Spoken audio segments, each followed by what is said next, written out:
sini saya akan menjelaskan materi yang ketujuh mengenai jenis kalimat.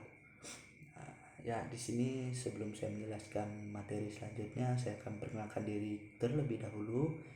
Nama saya Christian Mikael, NIM DWW 118044 dari Fakultas Teknik Jurusan Arsitektur Universitas Palangkaraya.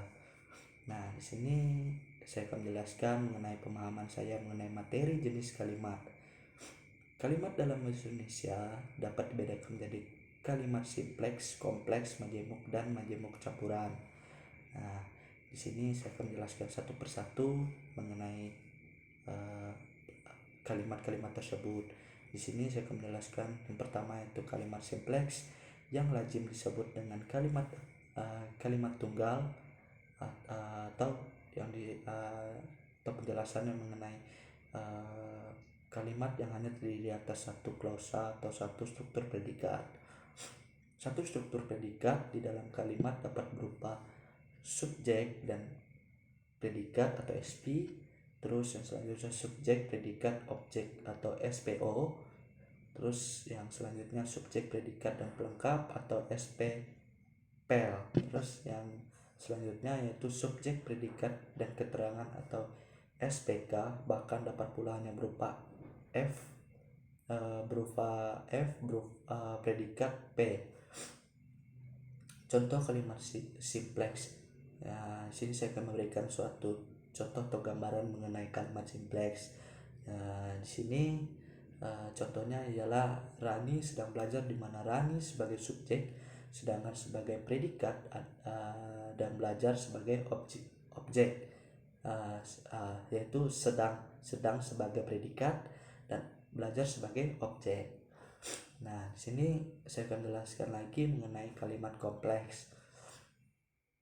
Nah, di sini mengenai kalimat kompleks yang lazim disebut yaitu kalimat majemuk bertingkat adalah kalimat yang terdiri atas klausa utama atau klausa subordinatif atau klausa utama lazim disebut anak kalimat. Sedangkan klausa subordinatif lazim disebut anak kalimat. Klausa utama dapat berdiri sendiri sebagai kalimat yang lepas yang tidak bergantung pada klausa yang lain, sedangkan klausa subordinatif selalu bergantung pada klausa utama. Tanpa kehadiran klausa utama ataupun yang pertama, klausa subordinatif tidak dapat mengungkap apa-apa karena informasi belum jelas.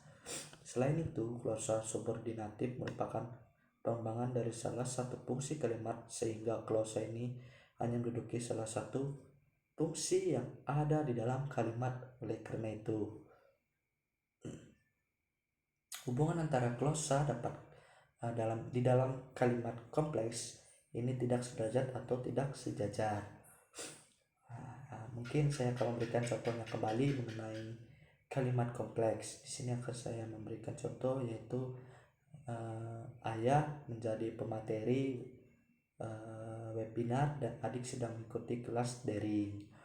Mungkin itu contoh yang agak simpel. Sini akan saya memberikan contoh selanjutnya mengenai kalimat kompleks, yaitu ibu memasak ayam taliwang, ayah membuat es belewah, serta Doni menyiapkan meja makan. Nah, contoh kalimat majemuk. Kalimat majemuk adalah yang mengandung dua pola kalimat atau lebih. Sebagai contoh, ayah menulis surat sambil adik berdiri di sampingnya. Pola kalimat yang pertama adalah ayah menulis surat, dan pola kalimat yang kedua adalah adik berdiri di sampingnya. Nah, selanjutnya saya akan jelaskan mengenai kalimat majemuk kompleks. Adalah kalimat terdiri atas 3 klausa atau lebih. 2 di antara klausa dalam kalimat majemuk ini merupakan klausa utama, sedangkan klausa yang lainnya merupakan klausa subordinatif yang berfungsi sebagai pemerluas salah satu atau kedua fungsi dalam klausa utama. Kekompleksannya dalam kalimat majemuk ini ditandai dengan perluasan salah satu atau lebih unsur fungsi dalam kalimat. Nah, di sini saya akan memberikan contoh kembali mengenai kalimat majemuk kompleks. Kalimat majemuk kompleks adalah kalimat terdiri dari 3 atau lebih klausa dengan komposisi 2 klausa adalah klausa utama dan satunya adalah klausa penghubung. Perhatikan contoh kalimat majemuk kompleks. Di sini saya akan memberikan contohnya, yaitu ibu sedang menulis surat dan ayah sedang mencuci mobil ketika tsunami melanda di kota Aceh. Mungkin penjelasan atau pemahaman saya mengenai materi jenis kalimat yang saya pahami. Sekian dan terima kasih.